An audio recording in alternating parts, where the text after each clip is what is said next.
ito po din ang update natin para sa lagay ng ating panahon ngayong hapon po ng April 29, 2024 na kung saan sa ngayon ay patuloy pa rin na easterlies ang hangin na umiihip po dito sa ating bansa habang may ITCZ pa rin o yung Intertropical Convergence Zone na patuloy naman na nag-i-extend dyan po sa may southern part ng Mindanao.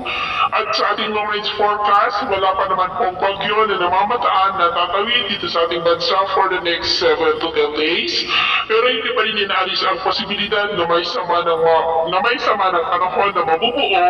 sa silangang bahagi po ng ating bansa sa susunod na mga araw. At sa lagay ng ating panahon, ngayong hapon ay maayos pa rin ang panahon sa malaking bahagi ng ating bansa pero may chance pa rin ng maulap na kalangitan with isolated rains sa ilang bahagi ng Cordillera, Ilocos Region, Cagayan, Nueva Ecija, Zambales, Eastern Samar, ilang bahagi ng Leyte, Northern Mindanao, Caraga, Davao Region at Sorsogon. At mamayang gabi, posible pa rin ang mga isolated rains sa ilang bahagi ng Northern Luzon, Leyte, Southern Samar